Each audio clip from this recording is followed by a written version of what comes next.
Bom, boa noite. Nós já damos início aí à gravação. Hoje, a nossa aula de finanças corporativas, nós daremos continuidade aos temas de risco-retorno da aula anterior, avançando, avançando nas temáticas de fronteira eficiente, dessa Capital Market Line e do modelo CAPM. A ideia é passar primeiro conhecimento básico sobre essas coisas. Temos um pouquinho mais avançado, a gente pode discutir isso lá em Finanças 1, tá? Com matéria de opção limitada. Nós conversamos na aula anterior sobre risco de carteiras, né, e a primeira constatação era que ela não é uma média ponderada dos riscos individuais, ela merece um tratamento diferente, ela vai depender aqui da covariância, né, e correlação entre os retornos esperados dos ativos, né, aquela distribuição. Nós estamos estabelecendo um modelo baseado em média e variância, né, assumindo que os retornos têm uma distribuição normal, onde eu possa, através do retorno esperado, de uma medida de risco, o seu desvio padrão, individualmente eu posso relacionar um ativo. A partir do momento que eu ponho em contexto de carteiras, eu preciso compreender também como se correlacionam esses retornos, ou como eles covariam entre si. Né? Aqui nós temos, só para reforçar nossa notação, aqui a covariância entre 1 com 2. Nós estamos estabelecendo uma definição do que é a correlação, ou seja, basicamente uma padronização da covariância. A covariância é um número complexo de ser analisado, né, como nós conversamos, enquanto que a correlação ela é um número de fácil entendimento. Ao pegar a covariância e dividir ela pelo desvio padrão de 1, pelo desvio padrão de 2, nós estamos fazendo aqui uma normalização, e esse número aqui ele é mais facilmente compreensível, a correlação, porque ele é um número entre -1 e 1. Então, essa associação linear entre essas duas medidas, esses dois retornos, sempre 2 a 2, fica mais fácil de interpretar se ela é positiva, negativa, ou forte ou fraca. Né? Tá? Quando nós olhamos a carteira com 2 ativos, essa aqui é a representação básica, né? Ou seja, uma média ponderada, aonde que fique claro que esses dados estão representando simplesmente a proporção dos meus recursos investidos. Esse aqui se relaciona à proporção dos recursos aplicados naquele ativo. Então, nós podemos estar falando aí de 20% num, 80% no outro, porque essa proporção, obviamente, ela precisa dar 100% dos meus recursos que têm que estar aplicados. Como nós comentamos, né, o risco aqui, medir a variância de uma carteira, ela também depende de algumas características que são do ativo individual, a sua própria variância, a variância, ou seja, o risco individual do segundo, mas também, como nós comentamos, da covariância, ou seja, como se comportam isso aí. E, obviamente, também das proporções investidas em cada ativo. Então, não é uma média ponderada simples. Tá? Nós comentamos que essa notação matricial, né, que se ela for desenvolvida algebricamente, as duas aqui retornam nessas equações aqui anteriores, retornam nessas duas equações, como foi comentado, para os casos que nós tenhamos mais do que 2 ativos, essa forma matricial que pode nos parecer à primeira vista mais complicada, ela é mais efetiva, é mais fácil de fazer em termos de programação computacional, em cálculos matemáticos, para que você trabalhe com grandes números de ativos. Tá? Então, essa notação matricial ela é importante nesse sentido. Preciso destacar novamente que essa aqui é a matriz de variância e covariância, né? Ela surge e ela tem um papel importante nesse processo de definição do risco. Lembrando que na diagonal nós temos as variâncias, ou seja, os riscos individuais de cada um dos ativos, enquanto que fora da diagonal nós temos as covariâncias, aqui como só tem dois ativos, aparece uma covariância, essa matriz ela é simétrica, então o que aparece ali, aparece aqui. E essa aqui relacionando como se correlaciona entre si, né? Então, isso é importante, lembrando sempre que a covariância é uma medida de 2 a 2. Tá? Isso aqui é só para a gente esquentar em relação ao que a gente vinha conversando na aula passada. Tá? Importante a gente entender, começar a perceber esse gráfico aqui, porque para a gente ter uma ideia de qual é o papel da correlação na capacidade dos ganhos possíveis de serem alcançados com a diversificação. Né? Como a gente sabe, como eu comentei, a correlação é um número que caminha entre fortemente negativa de -1 até um número positivo, uma correlação perfeita. Vale a pena destacar que se nós tivermos aqui, por exemplo, uma correlação igual a zero, que é essa curva cinza aqui. Deixa eu pegar uma outra. Que é essa curva cinza aqui.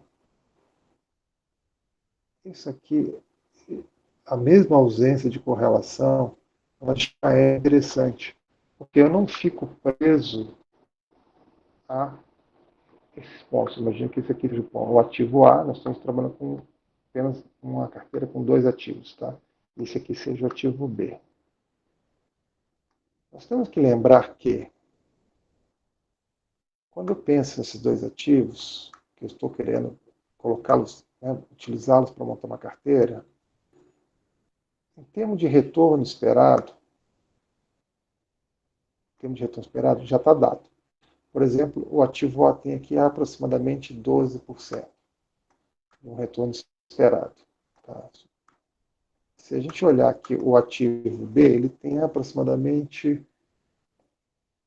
24%, 25%. Tá? Olhando aqui no gráfico. Se eu olhar as medidas de risco desses ativos, também essa característica já está dada. O A tem aqui 20% de uma medida de risco, enquanto que o ativo B tem um risco aproximadamente de 30%. Então, essas características, elas estão dadas, né? Elas estão dadas. Eu já analisei os ativos e verifiquei, ó, esse é o risco, esse é o retorno esperado, e já olhei a distribuição futura. Nós estamos querendo analisar o papel da correlação. Então, dado para um determinado nível de correlação colocado, já dado, o que a gente faz para construir esses gráficos? Simplesmente o que é feito é estabelecer qual é a quantidade, ou seja, a proporção do meu dinheiro que eu vou botar no WA e a proporção dos meus recursos que eu vou botar no WB. É isso que nós estamos fazendo para traçar esses gráficos. Eu posso colocar 100% no ativo A, ou seja, e nada no ativo B. Eu posso vir aqui e colocar, sei lá, 80% no ativo A e 20% no ativo B. Posso colocar aqui 50 em um e 50 no outro. Tá? Posso efetivamente colocar, sei lá, 25% no ativo A e 75% no ativo B. E posso chegar ao ponto também de colocar nada no ativo A e 100% no ativo B. Quando eu estou variando esses Ws, essa proporção, e obviamente são infinitos valores aqui dentro, né, nós temos aqui infinitos valores entre uma possibilidade e outra, isso aqui representam essas curvas aqui, que foram construídas dessa maneira. Tá? Foram construídas dessa maneira. Especificamente, a curva, fazendo isso e considerando aquela correlação igual a zero, eu vou ter essa curva aqui. É como se eu estivesse subindo aqui, saindo do A e indo para o B. E olha que benefício, eu tenho infinitas possibilidades aqui, onde eu posso trabalhar com desvios padrões diferentes desses dois para os quais eu estaria preso, né? Eu estaria preso em 20 e 30, se eu escolher só um e o outro. Eu posso agora escolher uma margem bem maior de risco que eu posso e retornos. Então, eu posso escolher as melhores relações de risco e retorno que me interessam. Vale a pena a gente perceber que, a partir do momento que a gente vem para cá, mesmo com correlações ainda positivas e altas, né, aqui começa subindo, aqui ficando, se aproximando aqui de 0,5, a gente vê que ele vai ficando um pouquinho mais reto, até o ponto que eu chego, que quando a correlação é 1. Então, quando a correlação vai ficando positiva, ela tende para esse sentido. Preste atenção, né? Porque se você olhar, vocês imaginam que já fizeram um FUV, né? Eu imagino que você já tem um conceito de tangente, de derivada, né? Se você pensar que na inclinação a tangente dessa curva, ela representa um risco e retorno, essas curvas aqui que existem, elas me oferecem diversas relações, né, marginais, se você está lembrado do conceito de derivada, de tangente,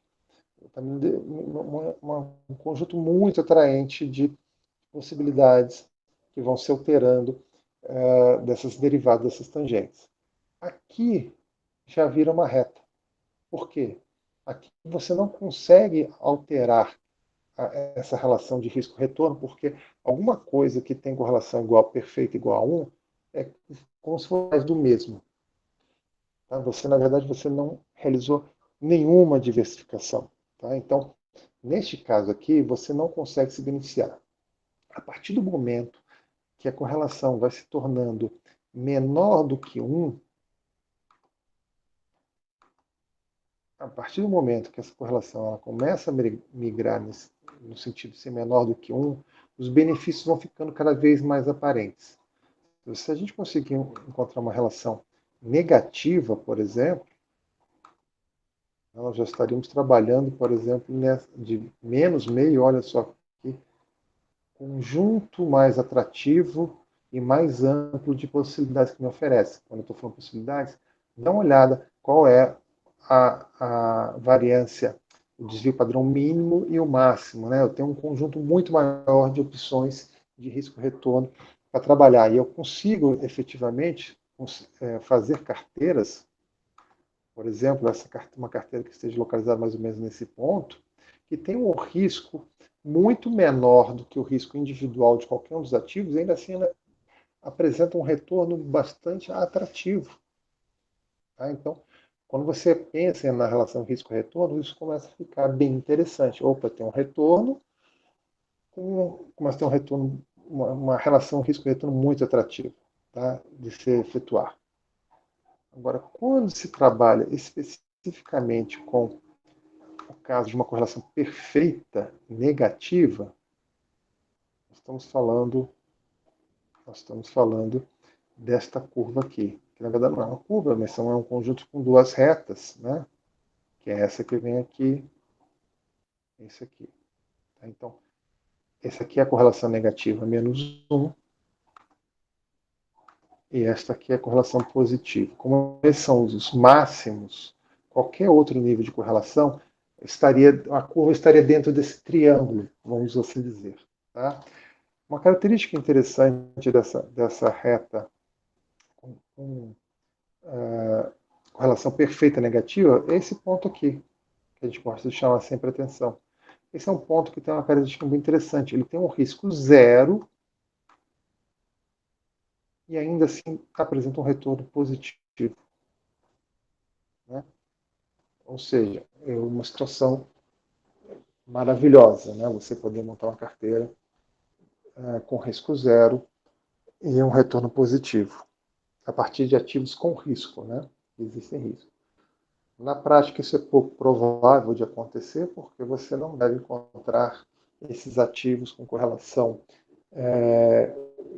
negativa perfeita no valor de menos um.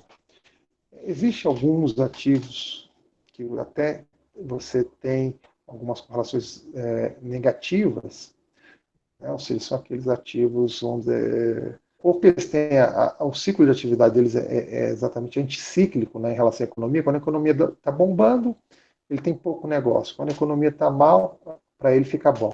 Por exemplo, escritório de cobrança de dívida. Quando está ruim para todo mundo, as pessoas começaram a parar de pagar, aí para esses caras que cobram dívida, fica interessante, né? Então, são poucas atividades que têm essa característica, né, de serem assim, cíclicas em relação ao ciclo econômico. Ou outros também são alguns ativos que são de fuga ou de refúgio, né? Em grandes ambientes de incerteza, as pessoas às vezes acabam correndo para ele. Normalmente citado é o ouro, né? Quando as coisas estão muito feias, às vezes as pessoas tendem a correr e se proteger comprando ouro. Então, qualquer ativo que tenha uma característica que seja de reserva, né? Sei lá, vou comprar moeda, vou comprar dólar, sei lá, vou comprar título público americano, seja lá o que você considere um porto seguro no meio de uma tempestade, né? Então seriam ativos que normalmente talvez tenham uma característica que pode apresentar uma correlação negativa com o resto da economia. Tá? Mas agora, essa possibilidade aqui, ela acaba sendo um pouquinho mais teórica do que factível, né, de se fazer na prática. Tá bom, gente? Se tiverem dúvidas, fiquem à vontade para perguntar.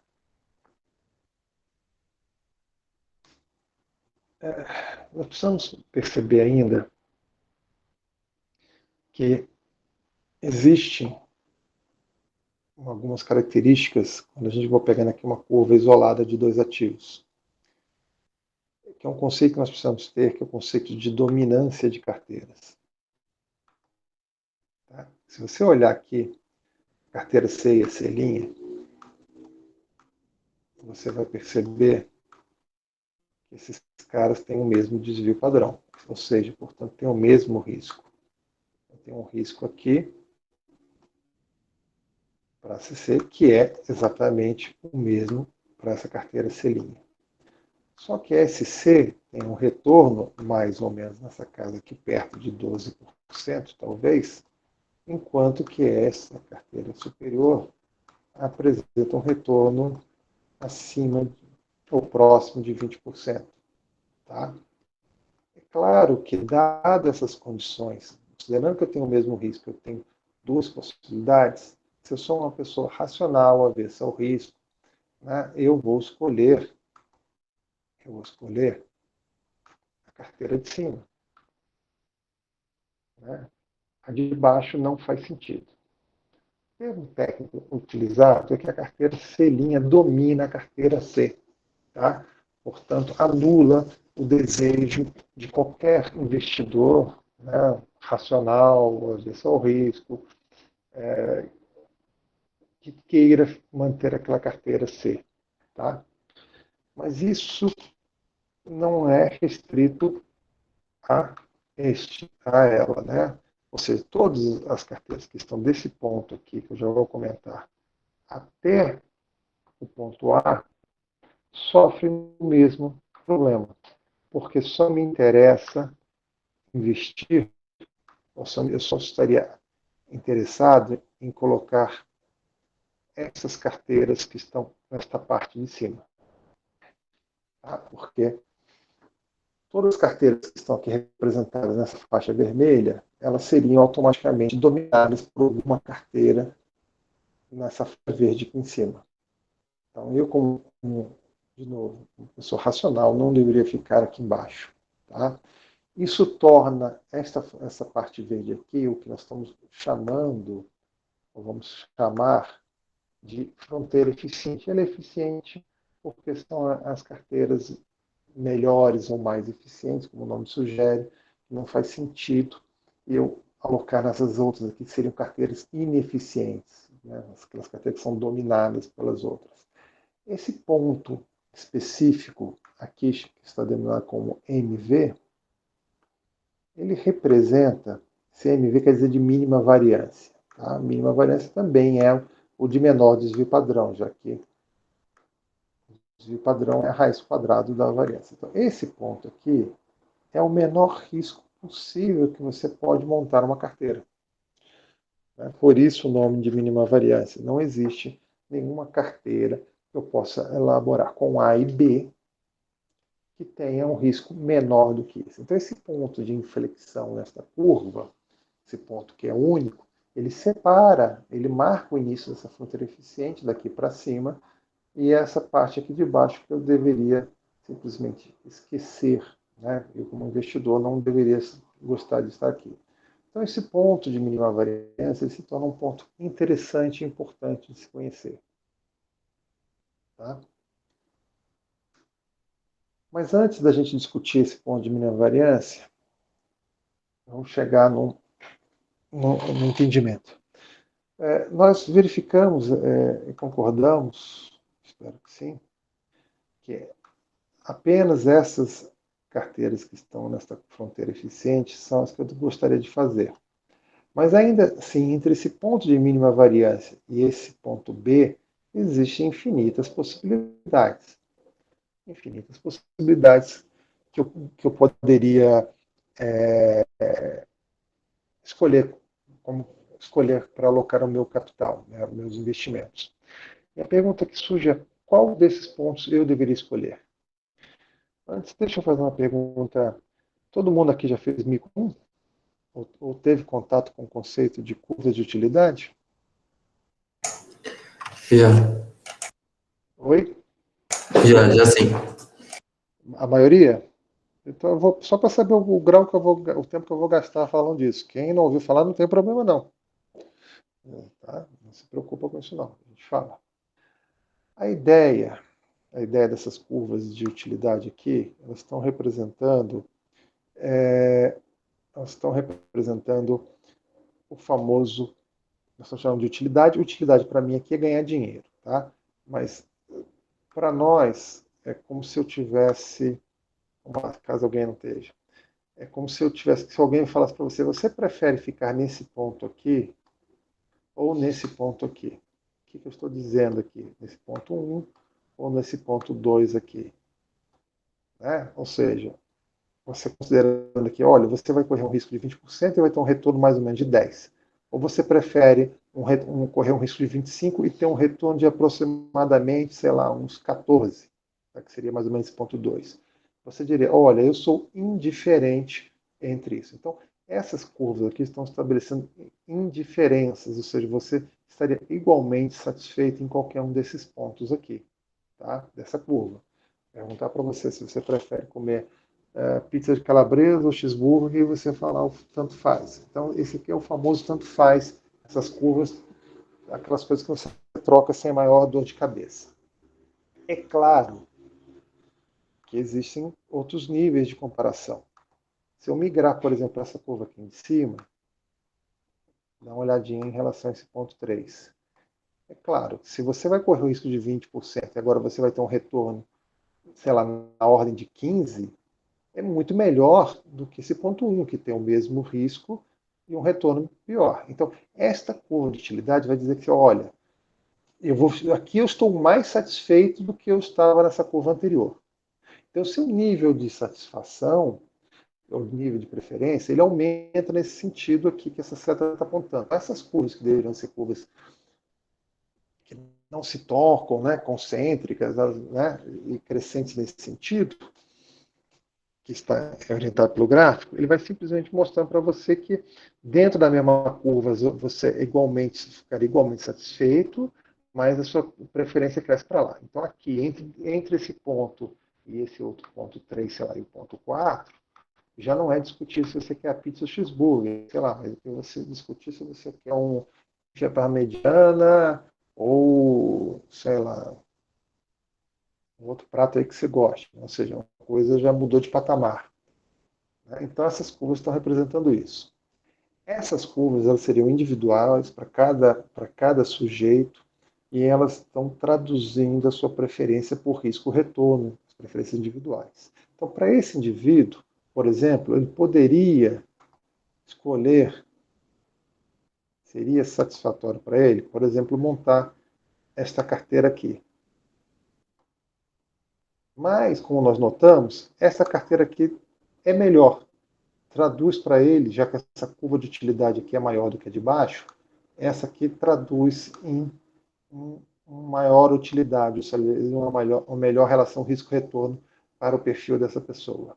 No ponto mais, né, que eu possa ficar extremo, seria buscar a curva de utilidade que tangencia isso aqui. Porque isso aqui é o meu conjunto de oportunidades, lembre-se. Eu só posso ficar nisso que está aqui. Esse é o meu conjunto de oportunidade. Então, dentro do meu conjunto de oportunidades à minha disposição, essa curva U2 aqui, esta curva está representando a maior utilidade que eu posso alcançar, dado meu conjunto de oportunidades. Assim, você gostaria de estar aqui? Gostaria. Sei lá, o que significa isso? Para mim significa passar de primeira classe para Paris, ficar no hotel 5 estrelas, né, e jantar, né, num restaurante top na França. Mas só que isso é inalcançável. Né? Eu sou um professor da universidade, então isso aqui está fora de questão, isso não me pertence. Então não adianta, mesmo que essa utilidade seja melhor, ela está fora do meu conjunto de possibilidades. Tá? Então esse aqui seria. Então a gente buscaria esse ponto, porque representaria a melhor relação risco-retorno do ponto de vista daquele indivíduo. Isso quer dizer que se caso haja um outro indivíduo que tenha, por acaso, esse perfil aqui de curvas de utilidade, ou seja, alguém que aceita mais risco, tem maior apetite por risco-retorno, a carteira desse indivíduo seria dado neste ponto aqui, onde há uma relação de risco-retorno maior. Então, ele está disposto a correr mais risco em troca de receber um retorno maior, tá? Comparado com esse cara que está aqui embaixo, que prefere correr menos risco e aceitar um retorno menor. Tá? Então, essas curvas seriam o que definiria, então, dentro daquele conjunto da fator eficiente, como você selecionaria a lógica de seleção. Né? Então, nesse ponto, a receita para se montar carteiras, para se alocar dinheiro e investimento seria: pegue todos os ativos que você conhece aí, né? Faça uma projeção do retorno esperado e do seu risco, né, avaliado por desvio padrão, considerando uma distribuição normal. Avalie a covariância, ou seja, a correlação 2 a 2 desses ativos. Busque, né, identificar essa fronteira eficiente. Localize essa fronteira eficiente. Dado esse conjunto possível de opções de carteiras que são eficientes, escolha aquela que tem a melhor relação risco-retorno para o seu perfil, ou seja, pela sua utilidade. Essa seria a regra para você investir, né, se você é um gestor de recursos terceiros, ou seja, você está gerindo os seus próprios recursos. Tá? Essa seria a coisa. Aquela carteira de mínima variância, ela pode ser, para 2 ativos, ela pode ser deduzida algebricamente. Tá? Como é que se dá isso aqui? ela simplesmente, a partir dessa equação do risco de uma carteira, tem essas variáveis, lembre-se que os parâmetros que eu posso trabalhar é o W1 e o W2. Então, esses são os parâmetros que eu tenho aqui. Se você simplesmente, a partir daquela, dizendo que a soma, né, W1 mais W2 tem que ser igual a 1, você pode criar, isolar aqui W2 em função de W1. E colocar, né, aqui tem o W2, então joia. Isso aqui é W2, substitui aqui. Você tem W2 aqui, não tem problema, substitui nesta equação aqui. Então reescreva a primeira equação, substituindo W2 por isso, você fica com a equação de baixo. Nesta equação agora, que você só tem basicamente o risco da carteira em função de uma única variável, que é W1, a única variável agora que você tem, o resto tudo já está dado, tanto a variância de cada ativo como a covariância entre eles, você pode fazer de novo, buscando lá em FUV, né, em função de uma variável, se você aprendeu lá a calcular pontos de mínimo e máximo. Você faz a derivada primeira igual a zero. Isso vai te dar um ponto de mínimo ou máximo. Você, para decidir, você faz a derivada segunda para saber se é um ponto de mínimo ou máximo. Aqui nós já sabemos de antemão que é um ponto de mínimo. Tá? Então, se você fizer a derivada desse cara aqui, em função de W1 igual a zero e isolar W1, nós teremos esta equação aqui. Tá? Então, é a função daqueles parâmetros, variância dos dois ativos e covariância. Tá? Então, jogando isso aqui e substituindo depois W1 nessa equação aqui de cima, eu acho o valor de W2. Tá? Então, com isso, eu tenho capacidade, de novo, uma carteira de dois ativos, tá bom? Dois ativos, de identificar qual é esse ponto aqui de mínima variância. Que, como nós vimos, é um ponto interessante e importante. Tá? Então, temos exercícios para serem realizados lá na nossa lista que buscam a aplicação desse conceito aqui para dois ativos. Tá? Então, onde é possível ainda a gente resolver algebricamente. Quando a gente entra com mais do que dois ativos, ele começa a virar um problema de otimização, né, de procurar máximos e mínimos. Eu já vou comentar um pouquinho mais sobre isso. Mas aí as soluções numéricas são mais desejáveis. Tá bom? São mais desejáveis.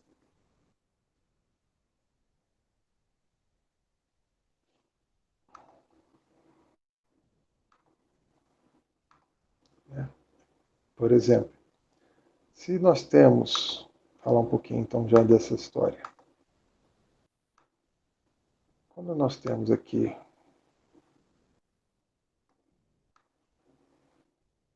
imagina que nós temos lá retorno e risco avaliado por desvio padrão.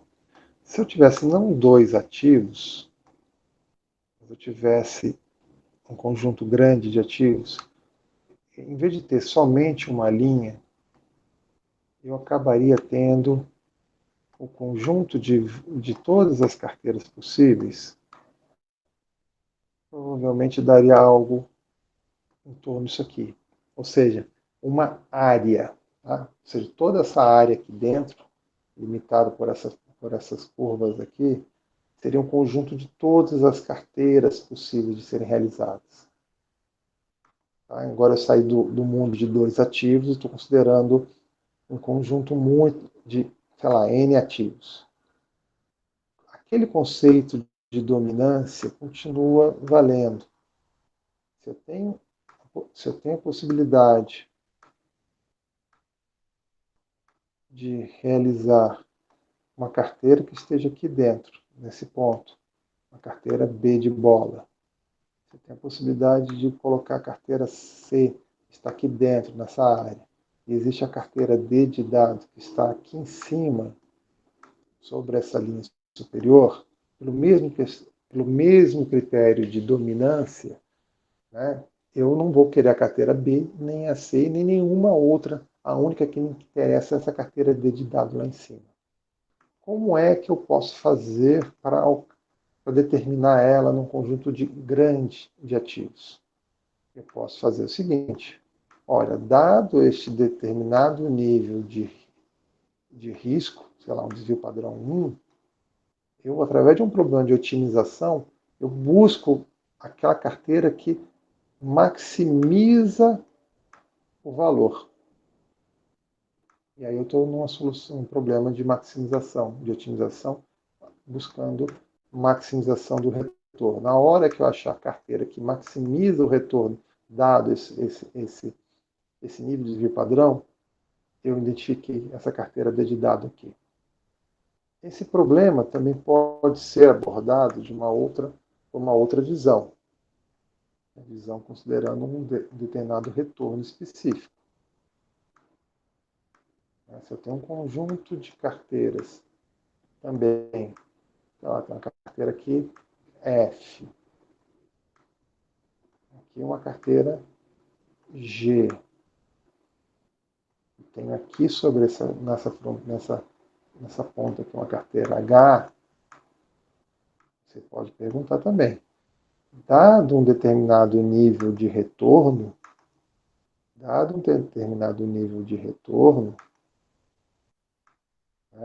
dado esse aqui, é claro que eu prefiro, se é para ganhar a mesma coisa, eu prefiro a carteira que tem o quê? O menor risco possível. Então, eu não quero a F, não quero a G, eu prefiro a carteira H. Por quê? Então, eu estou fazendo nesse sentido um problema de minimização. Só que agora eu estou minimizando quem? O desvio padrão. Então, eu tenho esses dois caminhos para buscar as minhas carteiras. Teoricamente, ou eu escolho, determino o nível de retorno e procuro aquele cara que vai minimizar a minha meu risco, tá? Então, através de uma dessas duas abordagens, de minimização do risco ou de maximização do retorno, nós podemos encontrar e determinar qual seria novamente a fronteira eficiente. Opa, sumiu. É terrível porque eu acabei perdendo tudo que eu fiz ali. Então, como já estava ali nos finalmente,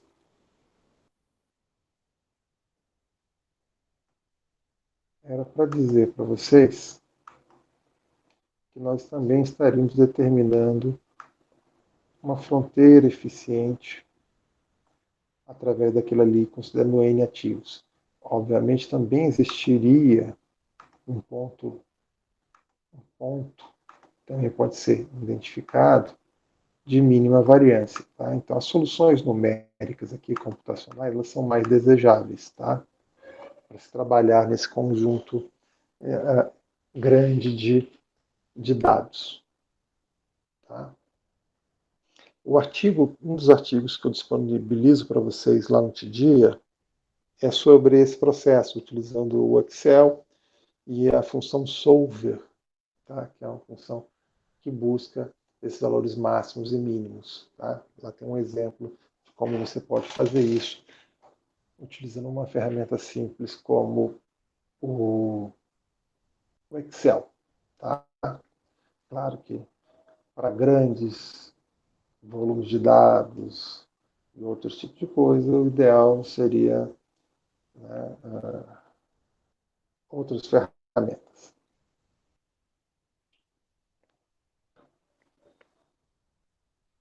Bom, então, posto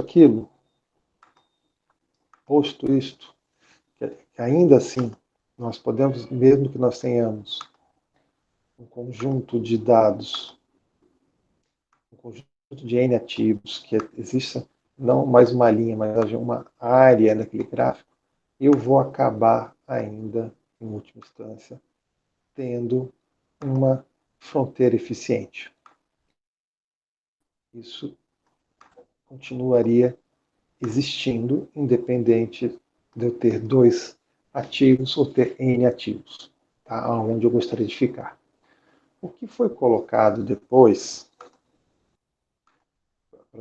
para se pensar, é porque isso aqui, esse investimento que gera essa carteira essa fronteira eficiente, ela é baseada exclusivamente na existência de ativos de risco. E alguém resolve perguntar, peraí, mas e se houver um ativo livre de risco? Eu vou representar aqui, ele tem um retorno RF, significa esse F de free, free no sentido de livre em inglês. E ele tem aqui um desvio padrão igual a zero. Portanto, ele tem um retorno garantido e um risco zero. Tá? Na existência de um ativo desse, como é que fica a minha questão de seleção de carteiras? E os nossos amigos simplesmente começaram a olhar. Bom, vamos supor que eu pegue uma carteira aqui. Se eu pegar essa carteira, de novo o meu problema vira naquele negócio. Qual é o W que eu tenho que comprar? Ou seja, quanto que eu vou colocar de dinheiro nesse ativo livre de risco e quanto que eu vou botar meu dinheiro numa carteira com risco. Tá? Vou botar um Rzinho aqui para tentar sinalizar um risco. Tá? Então, ou seja, quanto de dinheiro eu vou botar? Eu posso botar de novo, eu posso botar todo o meu dinheiro aqui e nada no risco. Posso botar também, sei lá, 50 e 50. Como posso colocar, sei lá, 25 e 75 e por aí vai, né? Posso chegar a colocar também nada aqui e 100% no ativo de risco. A gente percebe que ao realizar esses Ws e usar aquele conceito de carteira que nós temos, isso aqui daria uma reta que estaria interligado por aqui. Então, essa reta representaria o conjunto de possibilidades se eu investisse nessa carteira e no ativo de risco. Não precisamos ser nenhum gênio, até eu percebo, que se essa reta azul está representando um conjunto de possibilidades, espera aí, considerando que a gente já entendeu de carteiras dominantes, entre estar nessa carteira aqui em cima, por exemplo, e nesta carteira aqui embaixo, é muito melhor estar na carteira lá em cima. Tudo bem, então lembre-se, aquilo ali foi feito com essa carteira que estava aqui.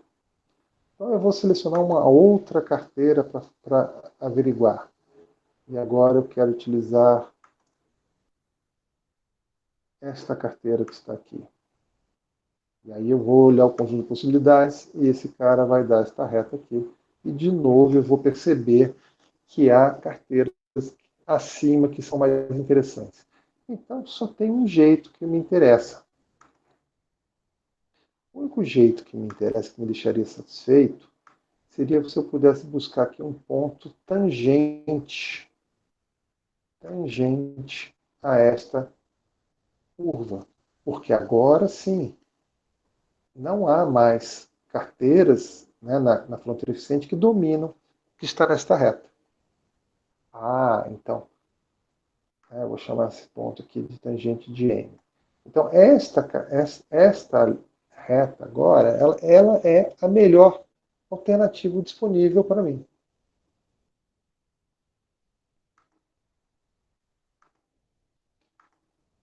Opa. O que significa isso? Vamos dar um pequeno zoom aqui. Considera que essa aqui seja a fronteira eficiente. Que essa aqui seja aquela carteira M que eu mencionei, onde vai tangenciar.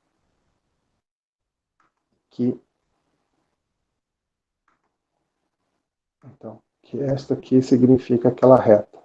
Como a gente percebe, esta reta ela é melhor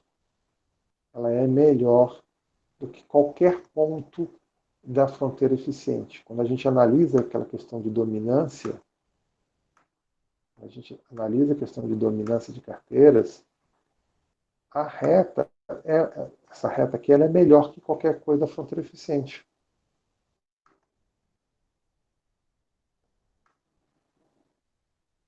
Tá? Então, ela passa a ser um ponto, o conjunto maior de opções onde eu gostaria. Esta reta que tem essa característica, nós chamamos ela de Capital Market Line, ou seja, CML, porque agora a regra do jogo mudou. Segundo essa regra do jogo agora, nós teremos que executar todos os passos anteriores. Nós teremos que executar todos os passos anteriores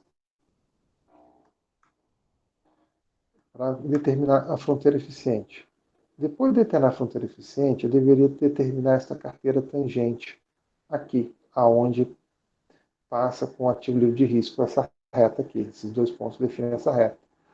Ou se essa reta, ela representa agora o meu conjunto de possibilidades melhor do que a fronteira eficiente. E aí, de novo, nós aplicamos o conceito de utilidade para simplesmente determinar alguém gostaria de ficar por aqui e alguém, talvez, que com maior apetite ao risco, ficaria satisfeito de ficar aqui nesse ponto aqui em cima. Então, eu usaria o conceito de utilidade para determinar aonde nesta reta eu deveria ficar. Lembrando que esta reta ela é formada apenas, exclusivamente por duas coisas. Eu só preciso tomar a decisão de quanto que eu quero comprar desse ativo livre de risco e quanto que eu quero comprar desta carteira M. Porque são as variações das proporções desses Ws é que me fazem caminhar sobre esta reta verde que está aqui, que nós estamos chamando de Capital Market Line. É simplesmente a minha decisão de investimento, ela considera apenas dois ativos no final, a carteira M e o ativo livre de risco. Eu posso esquecer todo o resto. Tá? Então, os meus problemas seriam em determinar essa carteira M aqui, tá? Para poder decidir as minhas questões de investimento.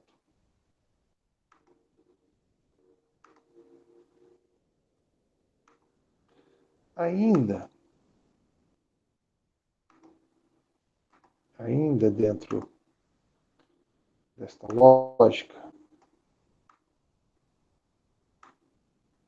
eu tenho aqui, lembrando, um gráfico que está dando desvio padrão de risco, e eu tenho aqui uma questão de retorno.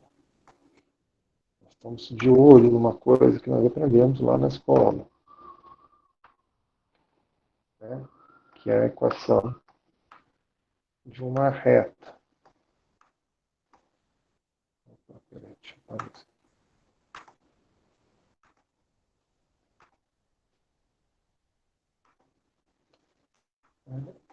Vamos imaginar uma retinha que seja y igual a A mais bx. Tá? No nosso caso específico, supondo que essa reta tenha essa característica aqui, e ela deve passar para aquele ponto N que nós identificamos, portanto, esse ponto M tem aqui um desvio padrão M, o risco daquela carteira, que tangencia lá na fronteira eficiente. Obviamente, ela também tem um nível de retorno esperado.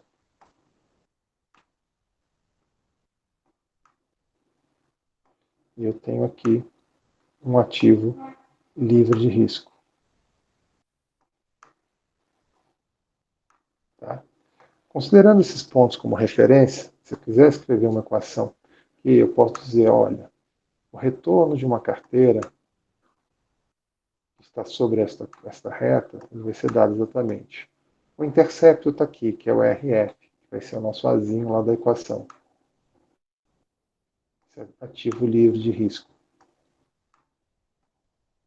Mas, o que vem a ser esse B?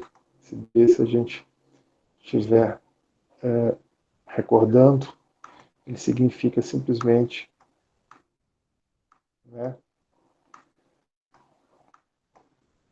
eu posso traçar isso aqui, que eu quero aqui o B, que é esse coeficiente angular.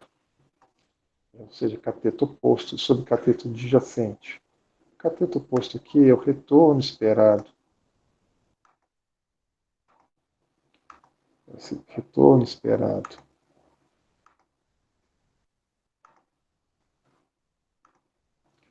do mercado Só que lembre-se, do mercado é um retorno esperado.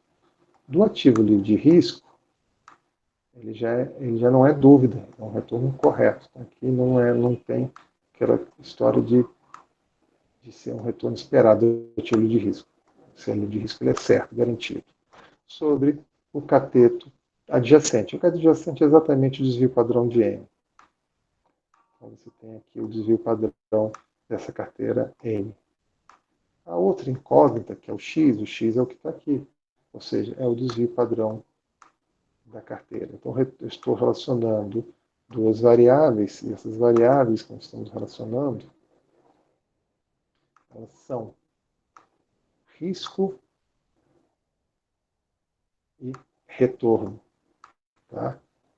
Então, essa aqui foi uma primeira régua, vamos dizer assim, que me permitiu ter uma referência para tentar avaliar de novo. Isso depende de todo mundo ter o que a gente chama de expectativas homogêneas, ver o futuro do mesmo jeito. Tem uma série de premissas, mas se essas premissas forem possíveis de serem aceitas, eu tenho aqui o retorno. Alguma coisa que me relaciona a risco e retorno me cria um parâmetro, né, de como precificar risco, tá? Através dessa equação, tá? Que é a equação dessa reta, que é a Capital Market Line.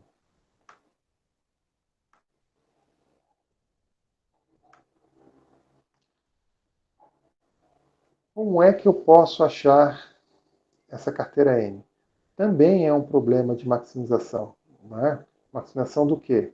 Do coeficiente angular. Aquela reta que tangencia, ou seja, ela tem que ter o maior coeficiente angular possível. Ou seja, eu de novo estou num problema de maximização.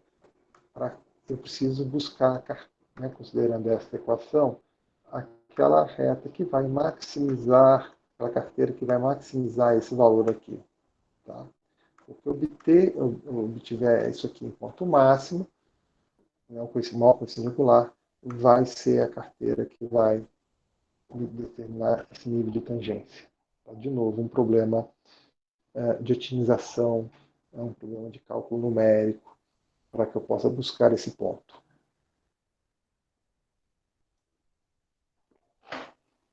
Tudo bem? Algum comentário? Professor, antes eu estava encarando a fronteira eficiente como uma FPP, então ela não é exatamente isso, né? Porque a gente consegue ainda tá ainda fora dela, por exemplo, na Capital Então, Market Line. na hora que você introduz no modelo o ativo livre de risco. Ah, tá.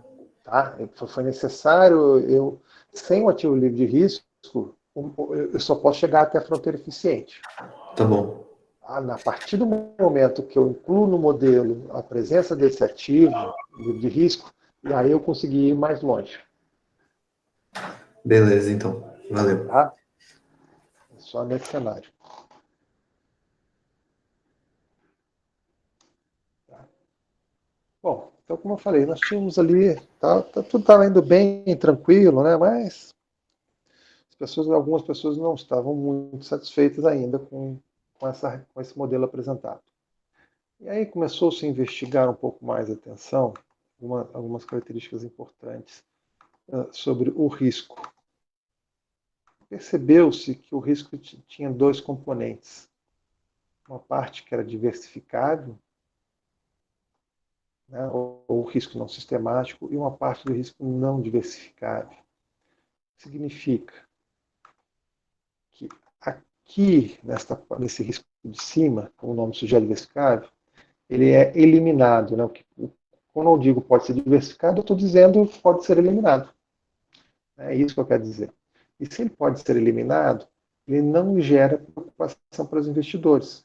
Então, se você já está um investidor diversificado, eu não deveria me preocupar com essa parte do risco, porque ela não me afeta. Do outro lado, existe uma parte do risco sistemático, não diversificável, que eu não consigo eliminá-lo. E por não poder ser eliminado, através da estratégia de diversificação, esse sim deveria preocupar os investidores, ou seja, deveria ser precificado, tá? Assim, nós temos uma máxima em finanças que é que é o binômio risco-retorno. Quanto maior o risco, o retorno esperado tem que ser maior. Mas eu não vou te remunerar por um risco que você não precisa carregar, que é essa parte de cima aqui do risco, diversificado. A gente não precisa se preocupar com ele. Como é que foi que foram observando esse fato? Esse fato começa a perceber a partir do momento em que você coloca aqui, onde você está vendo o número de ativos. Esse número de ativos, para mim, é um sinônimo de diversificação, né? Então, assim, vamos fazer algumas simulações onde eu começo a colocar o meu dinheiro em partes iguais em uma carteira. Eu divido, por exemplo, a menor carteira tem que ter um único ativo. Então, se eu botar 100% do meu dinheiro, eu teria esse nível de risco aqui avaliado pelo desvio padrão. Se eu pegasse o meu dinheiro, dividisse, colocasse 10% do meu dinheiro em 10 ativos, né, 10% em cada um, opa, eu consegui algum nível de diversificação, o meu risco da carteira caiu. Se eu chegasse a uma quantidade, colocasse lá 100 ativos, ou seja, colocasse 1% do meu dinheiro em cada um desses ativos, o risco cairia. Mas a gente percebe que esse risco ele cai, mas ele tem um comportamento, que ele chega num patamar, para quem já estudou um pouquinho de limite lá, que ele não vai ultrapassar. Ele cai, mas ele não consegue zerar, eu não consigo fazer esse negócio sumir 100% do risco, mesmo que você tenha toda a diversificação possível. Por exemplo, o que seria toda a diversificação possível? Você montar uma carteira com todos os ativos existentes no mercado. Mesmo que você colocando isso, você ainda vai carregar uma parte de risco. Esse risco aqui é um risco sistemático. É claro, né, não tem jeito. Né, a economia sobe e desce, então mesmo que você estivesse completamente diversificado, essas variações dos ciclos econômicos afetariam o retorno dessa carteira de mercado composta por tudo. Tá? Então você não consegue. Então esta parte aqui de cima eu elimino, ótimo. Esse aqui, tchau para você, se eu sou bem diversificado, mas esta parte aqui me preocupa, e com ela que eu me preocupo, é com ela que eu vou começar a basear os meus modelos de risco-retorno, tá? Com essa métrica de risco. Tá? Então, de novo, se somente o risco sistemático é relevante, é ele que eu tenho que me preocupar. Tá? Lembrando que estratégias de diversificação elas são relativamente baratas. Tá? Né? Elas são simples de implementar, basta comprar bastante ativos e tem um custo relativamente barato. Tá? É claro que esses modelos você considera que não existe custo de transação, mas mesmo na realidade eles seriam desprezíveis, né, para que você possa diversificar o suficiente. Tá? Então, de novo, ativos agora com alto risco relevante, que é o risco sistemático, esse sim deve oferecer uma taxa de retorno esperada maior. Tá? Então, eu tenho que agora precificar de novo em termos de risco sistemático, daquela parcela que eu vou carregar. Tá? Essa medida de risco ela passa chamada de beta, no modelo que nós vamos conversar. Então, ele é a quantidade de risco que essa ação vai contribuir. Mas que risco? Risco sistemático, para uma carteira já bem diversificada. Tá? É claro que, para efeitos práticos, eu não consigo, assim, em teoria, esse modelo diz que eu deveria considerar todos ativos. O que seriam todos os ativos? O mercado de obras de arte, o mercado, sei lá, de cavalos, de sêmen de cavalos, cavalos de corrida, né? de automóveis, no mercado de imóveis, existem joias, existe um conjunto de possibilidade de investimento bem amplo. Mas eu tenho dificuldade em apurar esses mercados em bases diárias, em bases o tempo todo. Então, normalmente tem sido utilizada uma carteira de ações bem diversificada, esses presentes aí nas principais bolsas do mundo, nós temos esses exemplos de carteiras bem diversificadas, como uma proxy, ou seja, como uma ideia do que seria esse efeito do mercado. Né? Como assim? Vou dar uma olhada aqui. Porque a ideia desse beta ele é mais ou menos o seguinte. Então, certo como o Sol vai embora, né? Ele vai nascer e vai se pôr, nós teremos ciclos econômicos ao longo do tempo. Então, imagina que ao longo do tempo teremos ciclos econômicos. Tá?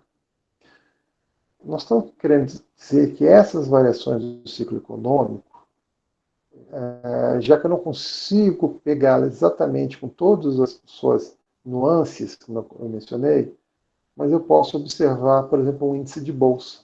Isso aqui é uma carteira bem diversificada, formato de ações, de bolsas, eu consigo verificar que o preço está lá todo dia sendo marcado, está fácil de olhar. Então, eu estou usando esse índice de bolsas de ações, de carteiras bem diversificadas, como uma representação desse ciclo econômico. Alguns ativos, algumas coisas, vão ter um comportamento assim. Quando a economia está indo bem, ele vai bem demais. Quando a economia está indo mal, ele tende a ir em sentido pior. Tá? Então, nós temos isso aqui.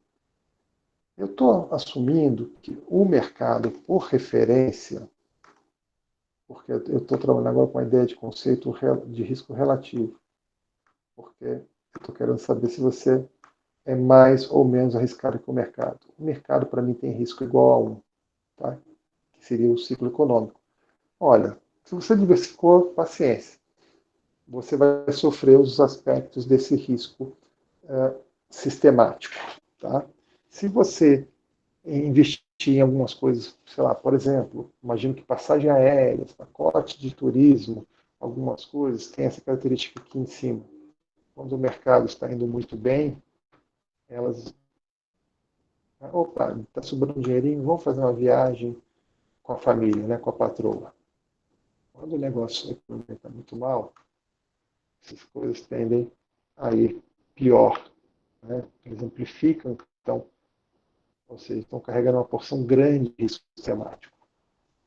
É claro que, considerando o mercado, existem ativos que têm um perfil ligeiramente diferente.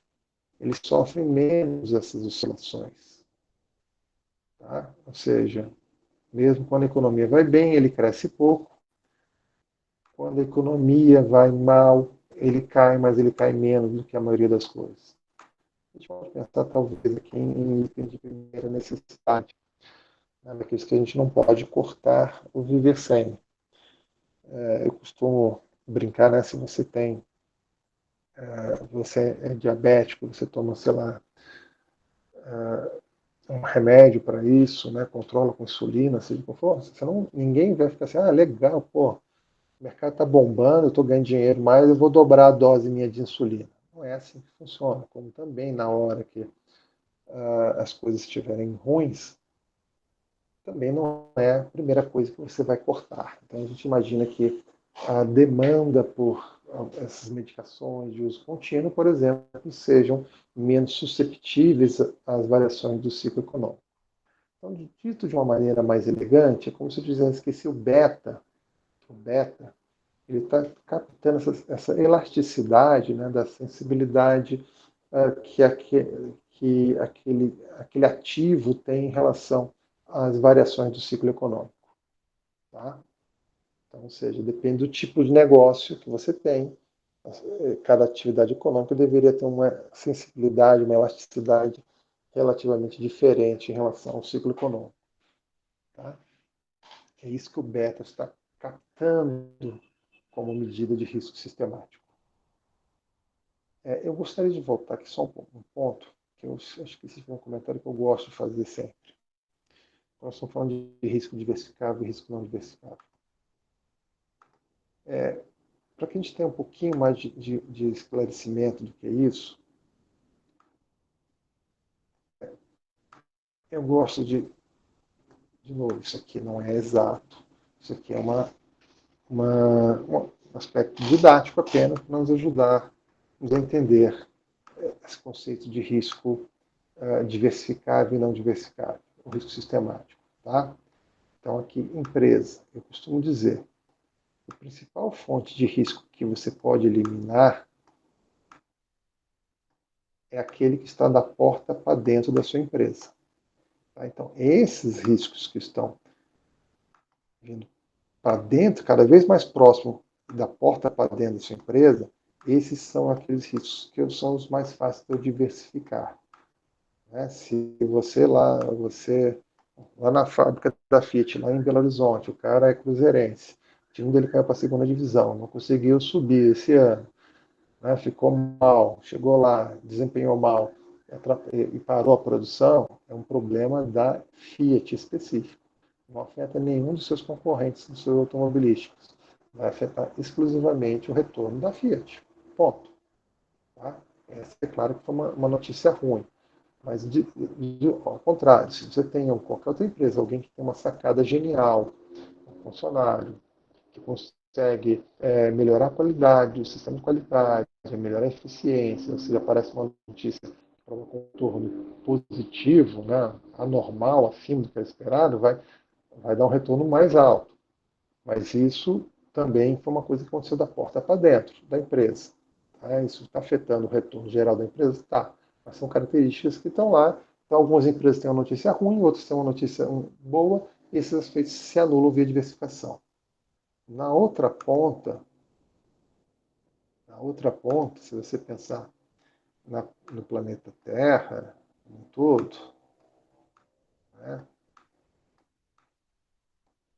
nós temos aqui os efeitos globais. Então, o que que afeta o planeta como um todo? Né? Se você pensar em globalização. Então, para esse lado aqui, cada vez que as coisas caminham nesse sentido, nós estamos mais próximos do que seriam questões sistemáticas. Tá? Então, nós temos, né, coisas que eu não consigo eliminar. Você imagina alguém que conseguiu diversificar o efeito da pandemia? Quem vai conseguir um dia diversificar o efeito do aquecimento global ou de uma eventual guerra entre nações grandes suficientes para causar uma terceira guerra mundial? Isso que está no efeito, que sejam efeitos globais, são cada vez mais sistemáticos. É claro que para a maioria das empresas, existe, dentro ainda desse sistema sistemático, você tem aqui o país que a empresa está inserido, né? Então aqui você tem indicadores sistemáticos que não estão sob o controle da empresa e vão afetar a maioria das empresas, que são o crescimento, o PIB, taxa de desemprego, taxa de inflação, câmbio, né? Sei lá, o ambiente de negócios,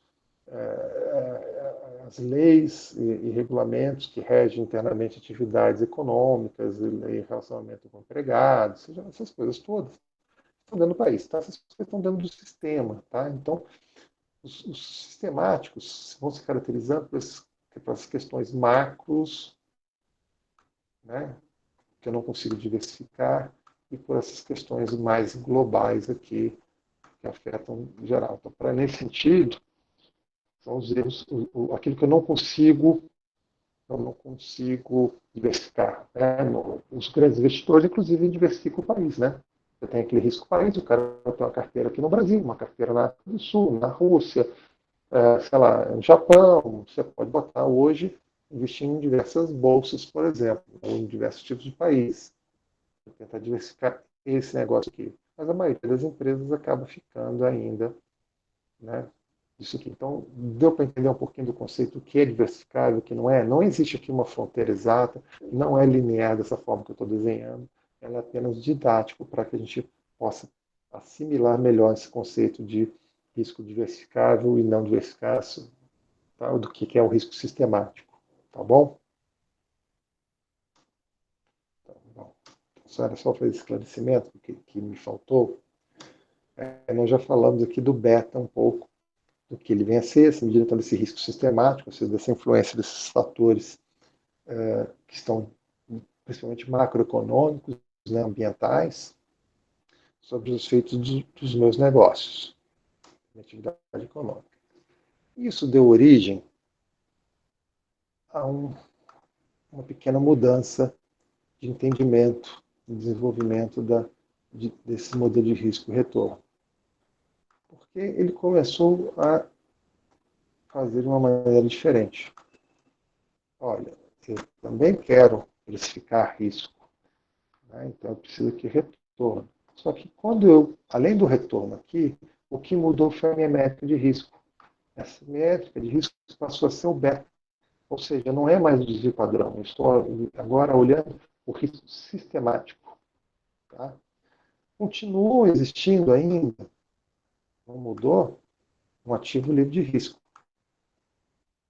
No meu modelo, eu deixei esse cara presente. A gente tem que ter um risco zero, tem que ter um beta igual a zero. Nós falamos que tem aquela carteira M que nós tínhamos localizado lá no Capital Market Line. Né? As pessoas identificaram que aquela carteira M deveria ser uma carteira, se ela existisse lá naquele conceito, né, ela para existir, ela precisa ser a carteira de mercado, ou seja, de todas as possibilidades econômicas. Por que nós temos, sei lá, tantos bilhões investidos em imóveis? Por que tem tantos bilhões investidos em ações, e mesmo dentro de ações, tanto em siderurgia, tanto em automobilística, tanto no varejo? Essa carteira enorme que existe, que é aquela que apareceu, ela tem que ser a carteira de mercado. Tá? E a esse cara, nós estabelecemos, então, se ela é o mercado como um todo, é o que tem o risco número que é o beta. É claro também que ela precisa ter um determinado nível de retorno esperado. Eu espero que a economia como um todo vá crescer durante um período. Tá? E, de novo, traçamos aqui uma reta representando essa relação de risco-retorno. Esta reta foi chamada de Security Market Line, ou linha de mercado de títulos. Tá? E ela está no contexto do que foi chamado o modelo CAPM, o Capital Asset Pricing Model, modelo de precificação de ativos de capital, que estabeleceu toda essa lógica que nós estamos conversando. Tá? De novo, é possível... Oi. Eu não entendi direito o que significa um beta igual a 1. O beta igual a 1 é a economia, aquela ideia do ciclo econômico que eu estava tentando representar. O ciclo normal, então. Essa é a economia como um todo. O que você espera que, se você pudesse manter, qual é o maior nível de diversificação que você pode? Comprar um pouquinho de tudo, ou seja, fazer exatamente uma carteira que representasse a economia como um todo. Então, como nós temos ciclos econômicos, uma hora a economia cresce, outra hora ela cai, ela estaria captando exatamente essa variação do ciclo econômico, da economia como um todo. Aí o beta maior ou menor significa as variações de um ativo só, não da economia inteira, é isso? Exato. De um ativo ou de uma carteira, tá? Mas não da economia inteira. A economia é um, tá? Você pode ter a economia seria um, porque se você pensar que a hora que você põe todo mundo e você estabelece uma média, eu não quero usar a palavra média aqui, tá? Mas só para simplificar a ideia. É porque tem alguns que estão acima da média e alguns que estão abaixo da média. Então nós temos ativos que têm betas, riscos menores que um, e nós temos ativos que têm riscos maiores que um. Entendi. Tá bom, obrigada. Tá? Existem individualmente cada um, e você pode montá-los, e eu posso montar carteiras ou avaliá-los individualmente. Tá? Então a ideia é, de novo, que aquilo que eu estou querendo dizer para você, quando ele tem uma sensibilidade, um beta maior que 1, né, significa que ele vai crescer mais do que a economia, quando as variações vão ser amplificadas. Aqui, se a economia crescer, sei lá, por exemplo, pegando aqui um exemplo, imagine que o mercado cresça 10%, tem uma variação positiva de 10%. Se o mercado tiver uma variação positiva de 10%, quem tem um beta maior do que 1, por exemplo, pode ser que cresça 15%. Ah, legal, esse cara tem um beta maior que 1. Mas quando a variação também for negativa, menos 10%, esse cara também, aquela que eu falei, aquela elasticidade, ele vai sofrer muito mais. Tem alguns ativos que têm essa característica. Né? Quando a economia bomba, ele cresce muito mais. Quando a economia vai mal, ele afunda muito mais rápido. Então, isso aqui são ativos que têm beta maior que 1. Tá? Então, aqui, ativos que têm esse comportamento, considerando a variação do mercado, tem beta maior que 1. De novo, outros ativos, sei lá, por exemplo, consumo de água. Consumo de água provavelmente cai aqui. A economia cresceu 10%, mas o consumo de água, né, não vai ter um impacto talvez tão grande. Eu vou chutar até um impacto alto. Ou então água, ou então energia elétrica, porque a capacidade de geração não aumenta tão rapidamente. Então cresceu aqui um pouquinho mais. Quando cair, também vai cair. Mas vai cair menos do que cai, porque as pessoas não podem deixar de consumir nem água, nem eletricidade, nem energia. Tá? Então reduz, mas reduz num grau menor. Então esses aqui são ativos que teriam uma característica de ter um beta menor do que 1, quando a gente compara aqui como referência o que está acontecendo no mercado. Tá? Tá bom, obrigada. Aí eles têm a ver com elasticidade, então, né, que você falou. Exatamente. Tá Tá? bom, obrigada. Ó, sumiu aqui. Bom, deixa eu ver se eu consigo. Bom, deu uma travada aqui, gente. Só um momento. Bom, então, deixa eu refazer aqui, porque eu perdi aquela parte. Então, quando você tem aquela reta SML, o que eu queria dizer para vocês, no final das contas, é que a gente vai ter também uma equação a ser traçada, onde o retorno esperado para um determinado ativo também vai depender daquela equação do Y do retorno de um ativo livre de risco. Também vai depender daquele coeficiente angular, só que esse coeficiente angular aqui é o retorno esperado do mercado, eu não estou botando esperado aqui só pela facilidade, só por uma simplicidade, menos ativo livre de risco, vezes o seu beta. Então essa aqui seria a equação lá daquela reta da Security Market Line, da SML, que é a equação do CAPM, tá? Que representa de novo uma relação agora de avaliação de risco em relação ao retorno esperado, porém, contudo na vida, não é o risco total, mas o risco sistemático, né? Agora uma medida considerando apenas a métrica de risco sistemático, como esses caras vão afetar o retorno, tá? De um ativo ou de uma carteira. Então, de novo, eu consigo precificar aqui risco-retorno, criando esta relação. Tá? Então, está aqui de novo a equação colocada. Tá? Lembrando que o mais comum, em vez de tentar determinar qual é o retorno do mercado, que é esse aqui esperado, o mais comum no mundo prático é trabalhar com essa diferença, já que é o que nós chamamos de prêmio de risco de mercado. Tá bom? De novo, ele é um modelo bem intuitivo, porque ele tem aqui, ó, ele diz que ó, o retorno requerido para você vai fazer qualquer investimento deveria ser uma taxa de retorno livre de risco, ou seja, ninguém vai querer ganhar menos do que isso, senão você fica em casa, deixa o dinheiro, né, aplicado no mercado financeiro, mais um prêmio pelo risco. Então, prêmio pelo risco proporcional, obviamente, ao risco que você vai correr aqui, que depende dessa sensibilidade da sua atividade em relação a isso.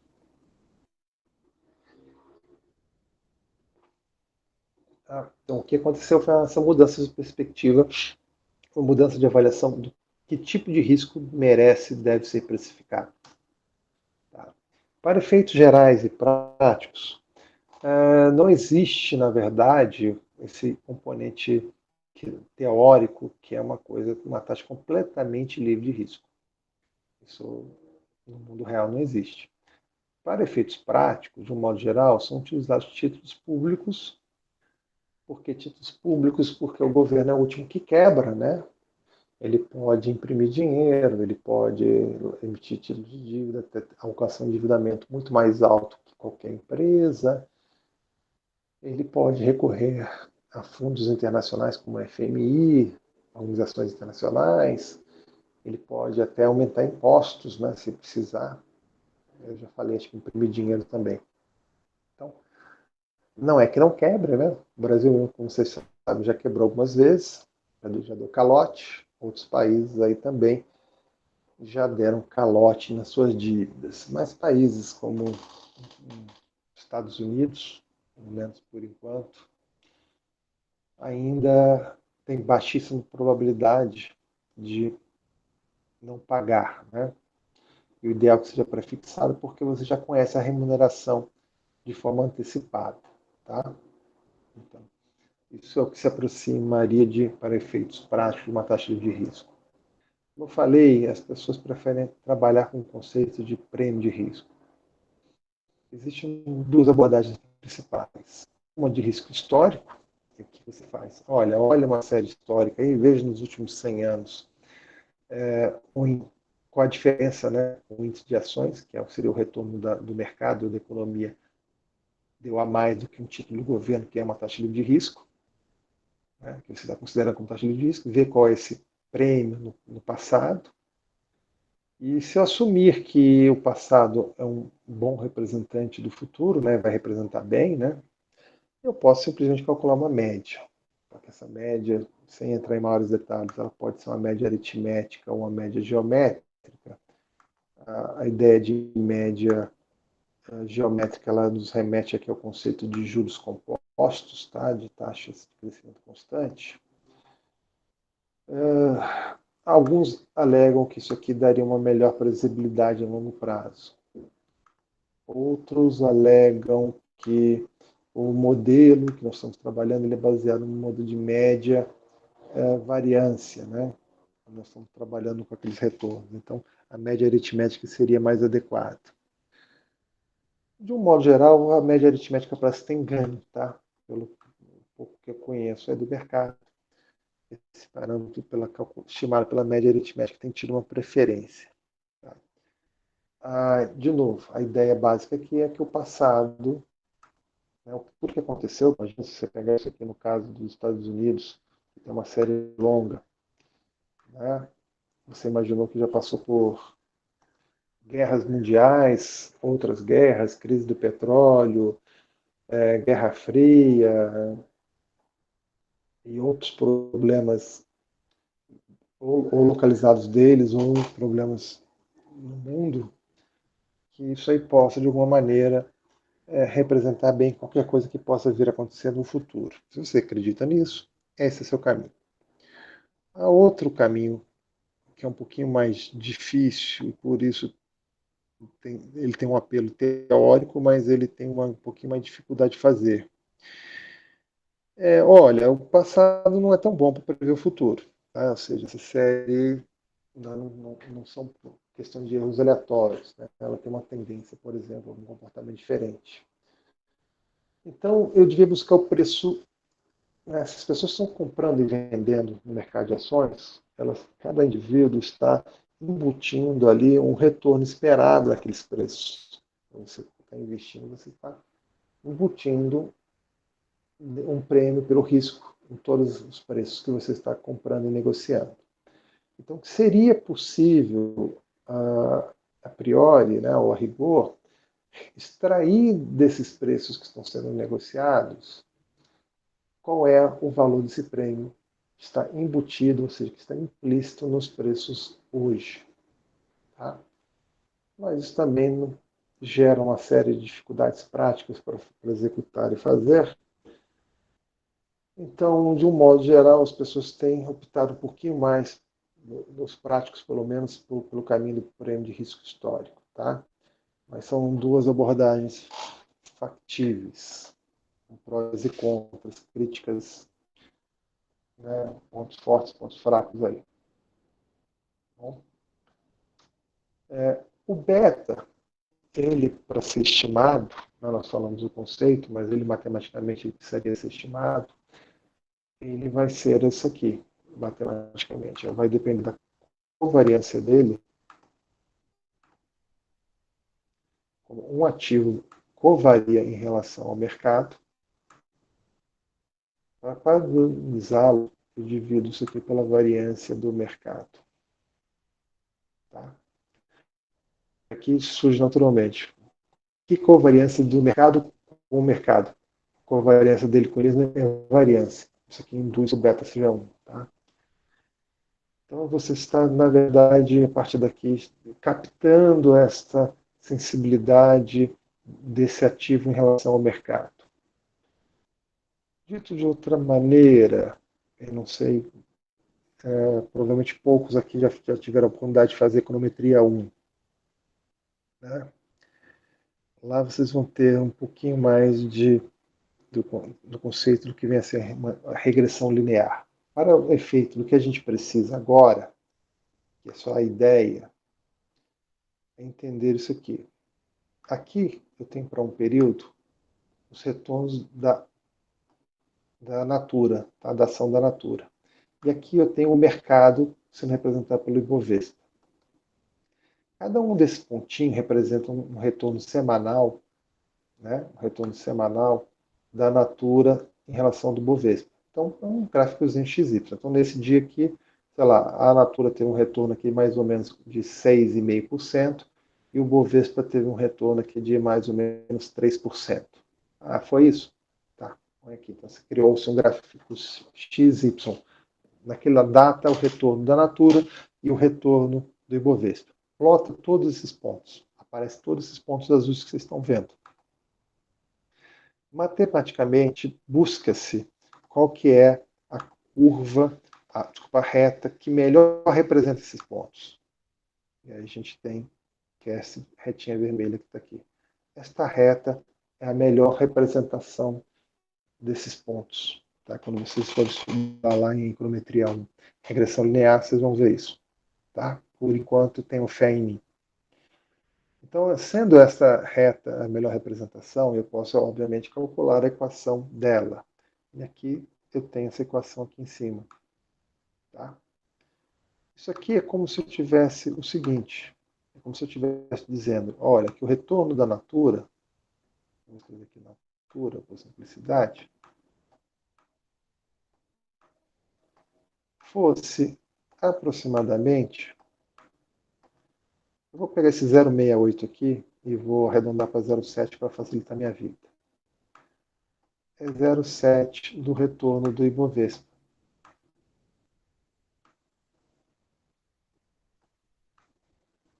Normalmente, esse termo aqui acaba dando praticamente zero, estaticamente falando, tá? Não é muito diferente. Então, eu vou ignorar por enquanto e vou dizer para você que isso aqui tem mais um erro, mais ou menos isso aqui. Tá? É mais ou menos isso aqui. O que eu estou dizendo para você? Que na média, nesse período analisado, é como se o Ibovespa crescesse 10%, a Natura cresce 7%. Tá? Então, 10% de variação no Ibovespa teria um impacto de 7% na Natura. Mais um termo erro aqui, que são essas diferenças aqui, porque o ponto não está exatamente sobre esta reta aqui, mas um erro aleatório. Imagina que esses erros, que essas variações são variações aleatórias, e se elas forem independentes, não correlacionadas com outras ações, a hora que eu monto a Natura e eu montasse um conjunto de outras ações, todas as ações apareceriam esse termo aqui, presta atenção, esse termo aqui é o beta, né? Esse aqui é o beta. Então, eu teria uma soma de efeitos do Ibovespa e uma soma de efeitos desses termos erros aqui. Se esses erros são aleatórios, como eu pressuponho que sejam, a hora que eu somo um monte de números, um grande números aleatórios, eles tendem a dar uma soma igual a zero. Então eu elimino toda essa parcela via diversificação, esse risco aqui, todas essas diferenças que eu tenho aqui, essas variações positivas, às vezes negativas, são eliminadas quando eu tenho uma carteira muito grande. E, na verdade, o que eu estou trazendo é a influência do mercado do Ibovespa desse cara aqui, que é o beta, que é o meu beta. É ele que está trazendo essa influência. Então, eu sei que, na média, a contribuição por retorno da minha carteira, quando eu trouxesse a Natura para dentro dela, seria que a cada 1% de variação do Ibovespa, eu teria 0,7% de variação do retorno da minha carteira, considerando o peso, o W que eu coloquei de investimento nela. Tá? Então, você... Eu, Oi? eu não entendi como você achou essa relação. Que a cada 0,7% do Bovespa vai influenciar 1% da Natura, é isso? Aqui. Tá vendo essa faixinha amarela aqui embaixo que representa essa reta? Sim, sim. O coeficiente angular dessa reta, esse número aqui que está esse 0,68 aqui, ó, que eu arredondei para 7. Ah, tá. Tá? Esse 0,68, só para facilitar a nossa conta aqui, eu arredondei isso aqui para 0,7. Então, esse 0,68 arredondado aqui para 0,7. Tá? Aí esse daqui é o coeficiente que é o que representa o beta. Exatamente, ele representa o beta. Ah, tá. Que é a sensibilidade do retorno do meu negócio em relação ao que acontece na economia. Eu estou assumindo que o Ibovespa está captando exatamente o ciclo econômico, né? O que acontece na economia. Então, se isso for razoável, então essas variações do Ibovespa, 0,7% passam para a Natura, na média desse negócio. Se eu tiver uma carteira bem diversificada, isso tende a ser verdade porque esse último termo de erro aqui, que são essas diferenças aqui, esses pontos que estão bem fora dessa reta, eles vão se anular quando eu tenho várias ações.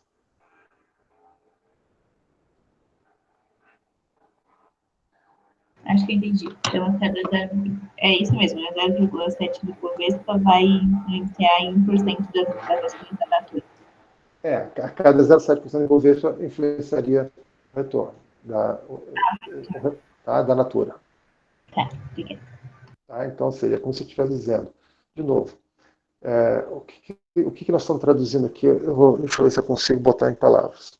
Existem, existem, é, existem componentes sistemáticos, né? Sistemático, aqueles componentes macroeconômicos, aquelas coisas que estão na economia, que afetam o ciclo econômico. Então, esses fatores macroeconômicos pode ser uma redução do PIB, um crescimento do PIB, variação do desemprego, da renda per capita, no dólar, não sei o que, essas coisas, afetar a economia, supondo que o Ibovespa seja de economia. A economia cresceu 1%. Esse crescimento de 1% que esses fatores macroeconômicos fizeram a economia, o Ibovespa crescer 1%, também ajudaram a Natura a crescer 7%, 0,7% na média. Então, nesse caso, seria aquele que é com beta menor que 1, né? Que você falou que ele varia menos do que a economia. Exatamente. Pelo menos no período analisado, essa foi a sensibilidade que foi encontrada entre Natura e Bovespa. Ah, Tá? tá. Então, seria alguma coisa que os produtos Natura têm, quando a economia cresce, as pessoas compram mais, mas não muito mais. Mas quando cai também, não cortam geral. Continuam comprando ainda, só que um pouquinho menos. Entendi. Obrigada. Tá? Nada. Tá? Então, a gente teria esse efeito. Aqui é só uma saída de um programa desses de regressão linear, se não vem ao caso, deixa para lá. Fica isso para as aulas de econometria, tá bom? Então, o que é importante a gente perceber é que